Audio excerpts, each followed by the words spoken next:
Oke teman-teman, balik lagi dengan saya Vicky Rido. Seperti biasa kita akan buat video reaction soal sepak bola Indonesia.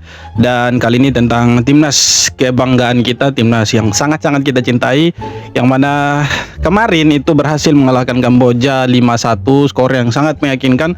Dan setelah kita sekian lama tidak menyaksikan timnas, dan akhirnya kita kembali menonton permainan yang sangat ciamik, permainan yang sangat cantik sekali yang menghibur kita semua. Dan ya, pemain-pemain yang diturunkan oleh John Hertman, pemain-pemain pilihan yang menurut saya mereka bekerja keras untuk timnas Indonesia dan menunjukkan bahwa mereka layak untuk dipanggil ke timnas. Dan hasilnya kita meraih hasil yang positif, menang 5-1. Besok akan lawan Timor Leste, kita akan main away dan semoga kita dapat hasil yang positif juga. Kita bisa mengalahkan Timor Leste, dan ujian sesungguhnya itu nanti ketika kita lawan Vietnam, salah satu tim terkuat di grup A. Apakah Indonesia mampu untuk mengalahkan Vietnam atau justru kita yang dikalahkan oleh Vietnam? So, seperti apa video reaction kali ini? Mari kita simak sama-sama. Let's go.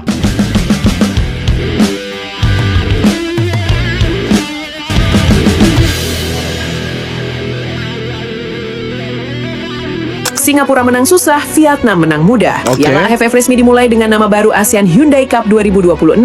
Laga pembuka dimainkan di Stadion Nasional Morodok Techo, mempertemukan tuan rumah Kamboja berperingkat 175 dunia menghadapi Singapura, negara peringkat 148 dunia. Tampil dengan banyak pemain naturalisasi, kedua tim bermain sama kuat 1-1 hingga menit 90. Namun beruntung bagi Singapura karena Ilhan Fandi sukses keluar sebagai pahlawan lewat gol cantik mematikan di masa injury time untuk mengunci kemenangan tipis 2-1. Sementara di pertandingan lain, Vietnam, negara peringkat 99 dunia, sukses pesta gol di laga pembuka menghadapi Timor Leste, negara peringkat 201 dunia, dengan 7 gol tanpa balas di Thailand. Yang mana dengan hasil hari pertama ini membuat Vietnam memimpin di grup A dengan 3 poin bersama dengan Singapura. Oke, jadi memang laga pembuka Piala AFF kali ini sangat-sangat luar biasa lah. Tim-tim kuat berhasil mendapatkan kemenangan, sementara tim-tim yang dianggap lemah itu ya sudahlah, kalah. Tidak terkecuali Indonesia yang dapat kemenangan besar itu 5-1 ketika kita menghadapi Kamboja kemarin, teman-teman. Ya memang kalau kita lihat dari peringkat FIFA memang terlampau jauh lah.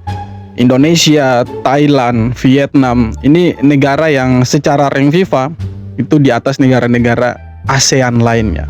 Ya, kenapa sih bilang gitu? Karena Thailand itu ada di 94 dunia, teman-teman. Vietnam ada di 99, Indonesia 118. Hampir sedikit lagi masuk 100 besar. Nah, sedangkan lawan-lawannya 3 negara ini itu ada di 140-an, 136, 100 sampai 200-an peringkat FIFA-nya, teman-teman. Dan secara kualitas memang sangat-sangat jauh berbeda. Nah, dari hasil kemarin itu buat Indonesia naik 1 peringkat lagi, teman-teman ya. Hasil kemenangan 5-1 kemarin itu membuat Indonesia naik ke 117 ya. Pelan-pelan Indonesia akhirnya naik ke 100 besar. Sekarang kita ada di tangga 117.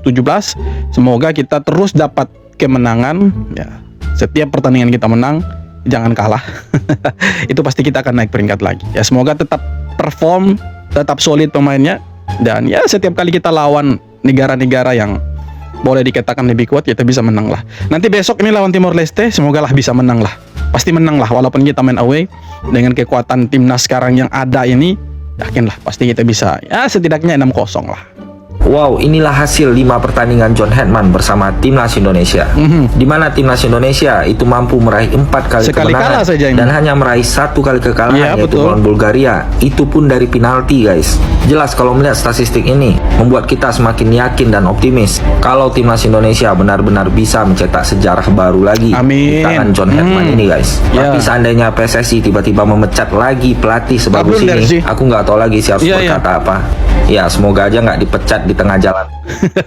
Ya, kita harap seperti itu, Bang. Semoga PSSI tidak mengambil langkah blunder lagi dengan memecat pelatih yang lagi bagus-bagusnya. Kita lupakan sudahlah masa lalu, dan sekarang kita fokuslah, kita dukung John Hertman gitu. Memang dengan hadirnya John Hertman di timnas setelah direkrut oleh PSSI, memang membawa harapan baru untuk timnas Indonesia, untuk semua supporter ya. Kita punya harapan, kita punya ekspektasi sangat tinggi lah ketika John Hertman ini ditunjuk sebagai pelatih kepala timnas Indonesia. Memang dari beberapa kali pertandingan, ini pertandingan resmi ya teman-teman ya, itu kita baru sekali kalah lawan Bulgaria. Selebihnya kita selalu menang, bahkan kita menang itu selalu clean sheet, teman-teman. Ya mungkin 1 atau 2 kali kita kebobolan. Artinya apa? Di bawahnya John Hartman memang timnas Indonesia ini sangat-sangat solid sekali begitu. Sangat-sangat solid dan sulit dikalahkan.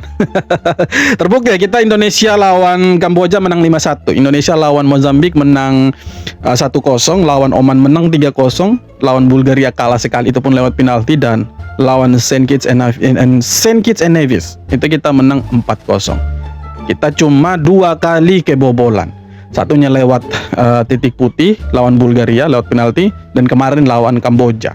Jadi artinya memang di bawahnya John Hartman timnas Indonesia ini punya harapan yang luar biasa lah. Kita bisa berharap, kita bisa punya ekspektasi bahwa timnas ini akan punya langkah yang semakin jauh. Kita bisa berada di different level ketika dilatih sama John Hartman. Terlihat dari cara skema permainannya, lihat dari transisi menyerang, bertahan, bagaimana mereka passing, bagaimana mereka merebut bola. Itu kita punya ekspektasi tinggi. Tim ini tidak bisa hanya berhenti di sini. Kita maunya mereka ada di level yang berbeda. Kita mau mereka bisa masuk semifinal Piala Asia walaupun rasanya sulit. Kita bisa ada di Piala Dunia karena itu targetnya. Karena itu impian kita semua.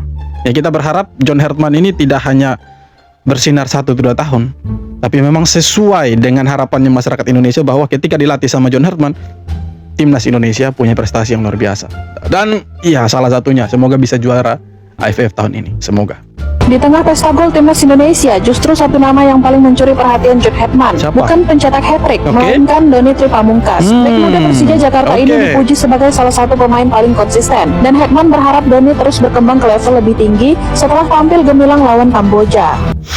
Ya, salah satu pemain muda potensial untuk timnas Indonesia, Doni Tripamungkas. Ya kita harap dia ini ya tidak melempem lah. Karena memang di Persija juga dia selalu dapat tempat, bahkan sekelas Saint Patinama tidak mampu mengalahkan ya persaingan dengan Doni Tripamungkas ini, teman-teman.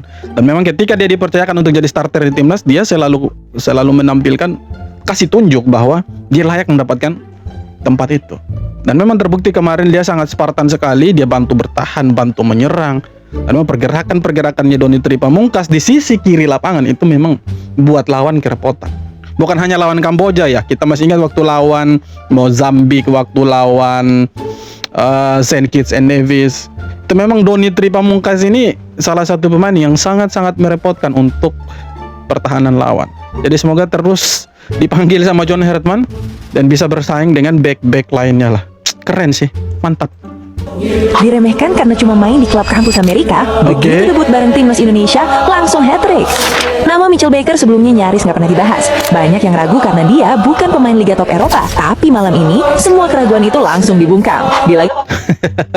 Iya sih, banyak netizen yang meragukan. Iya, masa pemain naturalisasi kok diambilnya pemain kampus ya kan. Banyak yang meragukan. Tapi satu hal yang kita sama sekali lupa, kita tidak tahu bahwa John Hartman itu bisa melihat potensi yang ada di Mitchell Baker. Kita masih ingat di timnas Kanada, strikernya Kanada itu kan dari jebolan memang Liga kampus, teman-teman. Siapa? Jonathan David kan. Sekarang jadi top striker ya. Bahkan jadi strikernya Juventus. Itu John Hartman yang kasih dia itu kesempatan. Belum punya klub profesional tapi dipercayakan main di timnas. Akhirnya si Jonathan David itu jadi striker yang bagus sekarang. Nah sekarang di Indonesia hal yang sama dibuat. Mitchell Baker, di saat kita menyebutkan nama-nama seperti Dean Zandbergen, nama-nama striker yang punya darah Indonesia yang bermain di Eropa, John Hartman tidak lihat itu. Justru John Hartman lihat ada sesuatu yang lebih dari Mitchell Baker ini. Dan dia buktikan waktu lawan Kamboja hat-trick, bos. Dan memang dia punya positioning ini sangat-sangat luar biasa sih. Ketika Tom Haya memberikan umpan, itu selalu tepat untuk Mitchell Baker. Dan itu yang membuat John Hartman, menurut saya ya, membuat John Hartman melihat iya dia layak dapat kesempatan di timnas Indonesia. Dan dia buktikan waktu lawan Kamboja. Nah sebagai supporter tentunya kita berharap tidak hanya berhenti waktu lawan Kamboja. Pemain masih muda 19 tahun, masih bisa bermain sangat-sangat panjang lah. Kita doakan semoga tidak cedera, semoga karirnya panjang. Dan nanti lawan Timor Leste bisa hat-trick lagi itu. Semoga. Mitchell memang jadi pemain terbaik pertandingan, tapi penampilan Tom Haye semalam itu sungguh menawan. Jika dia posisi positifnya, berkah Tom main di Indonesia adalah jadi kuat main 90 menit tanpa menurun intensitasnya. Dulu kita sering melihat Tom kelelahan, tak kuat dengan panasnya Indonesia, tapi sekarang berkat adaptasi setahun, ia sungguh dahsyat. Setelah kembali dari sanksi bersama timnas, Tom langsung tampil kelas. Ia menciptakan assist untuk gol pertama, gol ketiga, dan gol keempat. Mitchell hat-trick gol, Tom hat-trick assist. Selain soal assist, ia main dinamis sekali. Bantu serangan iya, bantu bertahan juga iya. Sepakan Tom sempat masuk gawang, tapi tak disahkan karena bola di flag kena tangan Raven sebelum gol tercipta. Ia menjadi pemain paling kelihatan, ada di mana-mana. Dan penampilan seperti ini diharapkan terus bisa Tom tunjukkan di laga-laga berikutnya sampai Indonesia akhirnya juara. Ya, kita ini sebenarnya sangat-sangat bersyukur lah. Kenapa? Karena kita punya pemain sekelas Tom Haye lah. Walaupun bermain di Liga 1, ini mantan pemain di Eropa, teman-teman. Teman-teman semua pada tahu lah. Kita punya pemain tengah ini memang luar biasa lah. Tom Haye, Ivar Jenner, Mark Klok. Tapi yang paling mencuri perhatian itu Tom Haye. Bukan hanya 3 asisnya, tapi bagaimana dia bantu serang, bagaimana dia bantu bertahan. Bahkan di menit-menit terakhir pun si Tom Haye itu turun sampai ke dalam kotak penalti. Dan terlihat sekali beberapa kali itu dia sangat-sangat frustasi ketika teman-temannya itu seperti Eliano, seperti Sandiwah dan pemain-pemain lain itu meninggalkan posisinya mereka. Itu dia frustasi, dia marah. Dan dia mengisi posisi itu. Artinya dia bantu bertahan, dia bantu serang. Dan itu buat pemain-pemain Kamboja tidak bisa untuk membangun serangan dari lini tengah. Bahkan untuk masuk sepertiga akhir dari lini pertahanan Indonesia mereka sangat kesulitan. Golnya mereka tuh gol hoki itu, teman-teman. Tapi ya tetap dihitung sah gol sih. Tapi kalau kita bicara Tom Haye, saya pikir ya ada nilai positifnya ketika dia bermain di Liga Indonesia. Jadi dia bisa adaptasi dengan cuaca di Indonesia, ya. Dan akhirnya 90 menit bro, plus itu dia bertahan. Walaupun pasti capek, ya semua pemain bola pasti capek. Tapi kita lihat Tom kemarin malam itu memang gila. Dia cetak hat-trick assist, dia ada di depan bantu serang, dia ada di belakang bantu bertahan. Kalau saja dia cetak gol misalkan 3 assist atau 2 gol, mungkin dia jadi pemain terbaik. Mungkin. Kita harap waktu dia jadi pemain terbaiknya, tapi ya mungkin yang menilai itu menilainya berbeda. Jadi memilih Mitchell Baker yang mencetak hat-trick sebagai pemain terbaik malam itu. Tapi ya applause lah, keren lah untuk Tom Haye. Kita punya pemain tengah seperti Tom Haye 2 saja atau 3 lah. Keren. Ngeri. Pelatih Timor Leste, Jose Pedro, justru mengucapkan terima kasih kepada Vietnam meski timnya dihajar telak 0-7 di ASEAN Championship 2026. Menurutnya, menghadapi skuad utama sang juara bertahan menjadi pelajaran yang sangat berharga. Jose Pedro mengakui kualitas Vietnam jauh di atas timnya, terutama di babak pertama saat Timor Leste kebobolan 5 gol. Ia menilai setiap kesalahan kecil langsung dihukum oleh pemain-pemain berkelas Vietnam. Kini, ia berharap pengalaman pahit ini menjadi bekal agar Timor Leste tampil lebih baik pada laga berikutnya. Padahal kita ini berharap Timor Leste ini memberikan perlawanan yang terbaik waktu itu ya. Bukan karena kita tidak suka dengan Vietnam, tapi lebih ke ya Timor Leste ini mereka punya pemain-pemain sekarang banyak juga diisi pemain-pemain naturalisasi begitu ya. Pemain-pemain keturunannya mereka. Tapi rupanya mereka dihajar 7-0. Dan memang kalau lawan Vietnam buat kesalahan kecil saja selesai, pasti dimanfaatkan dan jadi gol. Nah ini sebenarnya pelajaran berharga untuk timnas Indonesia. Karena pertandingan ketiga nanti Indonesia akan lawan Vietnam. Kita tahulah Vietnam mainnya seperti apa. Kotornya ada di mereka, ya kan. Kalau mereka sudah unggul pasti mereka akan guling-guling. Itu pasti teman-teman. Kalau mereka sudah unggul pasti mereka akan bagaimana caranya membuat Indonesia ini hilang konsentrasi bahkan sampai emosi. Itu tipikal permainan Indonesia. Vietnam. Kerasnya ada di mereka, kotornya ada di mereka, semua lah ada di mereka. Jangan sampai pertahanan Indonesia itu buat kesalahan. Pastinya akan dihukum nanti sama Vietnam. Karena mereka punya striker tuh gila sih, Nguyen Xuan Son. Tambah lagi ada 2 pemain naturalisasi mereka itu yang cukup berbahaya. Jadi kalau pemain-pemain Indonesia melakukan kesalahan, mereka bisa manfaatkan itu. Tapi kalau kita solid, kita bisa mengalahkan mereka untuk keempat kalinya. Tapi saya yakin kita bisa kasih kalah Vietnam. Susah sih Indonesia mau kalah dari Vietnam. Mustahil itu. 3 asis Tom Hai ke gawang Kamboja ternyata bukan cerita paling menarik. Ada satu kebiasaan unik saat mengambil sepak pojok yang bikin umpannya merepotkan lawan. Saat corner dari sisi kanan, Tom Hai menaruh bola di dalam garis lapangan. Bukan seperti kebanyakan pemain. Trik sederhana ini kembali membantu Garuda menang telak 5-1. 3 asis Tom. Iya sih, itu jadi tertanya gitu. Oh, kok bisa begitu kan? Bolanya ditaruh di garis luar gitu. Biasanya kan ditaruh di dalam setengah lingkaran itu kan, di tendangan pojok itu. Tapi Tom Hai taruhnya di luar. Tapi asisnya jadi gol bro untuk Sandy Walsh, itu keren itu. Baru 2 minggu lalu ia menjadi warga negara Indonesia. Prosesnya pun tak banyak menyita perhatian, apalagi saat itu Piala Dunia sedang seru-serunya. Tapi tingginya yang menjulang buat kita penasaran. 197 cm, itu sudah seperti Haaland. Umurnya pun masih 19 tahun, tanpa perlu junior-junioran, ia langsung dipanggil Hartman ke timnas senior. ASEAN Championship menjadi turnamen pertamanya, Kamboja menjadi lawan di laga debutnya. Mengesankan, hat-trick langsung ia ciptakan. Tinggi badannya sungguh ia maksimalkan, 2 gol tercipta lewat kepala. Itulah yang dibutuhkan Tom Hai dengan kemampuan umpan manjanya.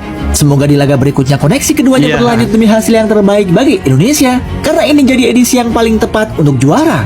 Iya betul sekali, sangat-sangat setuju. Tom Hai punya umpan-umpan bagus. Selama ini kan kita punya striker bukan tidak bagus, Oleh Romeni bagus. Cuma posturnya itu sedikit lebih pendek tinggi badannya daripada Mitchell Baker. Nah, Mitchell Baker bayangkan 197 cm, kurang 3 cm lagi. Dia 2 meter pas. Dan sebenarnya kita butuh pemain-pemain yang jangkung seperti ini.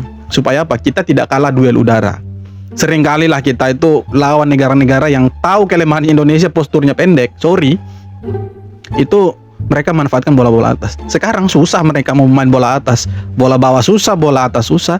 Dan kemarin sangat terbukti sekali. Kita punya pemain yang posturnya lebih tinggi, 197 cm, bermain di AFF. Sorry to say, yang tinggi rata-rata orang Asia Tenggara itu ada di 165 sampai 170. Itu unggul jauh dia. Bahkan dia lompat itu lebih tinggi dari pemain-pemain yang lain. Karena didukung dari postur tinggi badannya, dia itu sangat-sangat tinggi gitu, 197 cm. Dan 2 golnya dia itu dari kepala. Ya kita harap lawan Timor Leste, lawan Singapura, lawan Vietnam, Mitchell Baker terus cetak gol sampai kita juara AFF. Sudah saatnya lah. 6 kali bro masuk final, tidak pernah juara. Tahun ini harus juara lah, harus wajib juara bro. Tapi tidak juara pun tidak masalah, kita tetap dukung Garuda. Garuda tetap tidak ada. Keren. Oke teman-teman, jadi itu dia beberapa video tanggapan komentar dari netizen soal sepak bola Indonesia. Dan ya kita dukung terus timnas Indonesia, semoga berjaya. Tahun ini kita bisa juara AFF. Dan yang kerennya lagi, FIFA ASEAN Cup sudah diundi. Dan ya itu Indonesia satu grup dengan Singapura, dengan India, dan El Clasico, Super El Clasico Asia Tenggara, Malaysia. Ini yang kita nanti-nantikan, Indonesia bertemu dengan Malaysia di ajang resmi. Dan kali ini benar terjadi, FIFA mewujudkan mimpinya seluruh masyarakat Indonesia dan seluruh masyarakat Malaysia, bahwa Indonesia harus bertemu dengan Malaysia di laga resmi. Ya. Supaya apa? Kita bisa menurunkan pemain-pemain terbaik kita dan Malaysia menurunkan pemain-pemain terbaik mereka. Dan kita bisa baku hantam di lapangan. Kita bisa tahu mana yang terbaik. Ya. Keren, tidak sabar ya. Tunggu di konten selanjutnya. Kita bahas soal Indonesia versus Malaysia di FIFA ASEAN Cup. Terima kasih banyak sudah nonton. Kita jumpa lagi di video-video berikutnya. Jangan lupa subscribe bro. Thank you.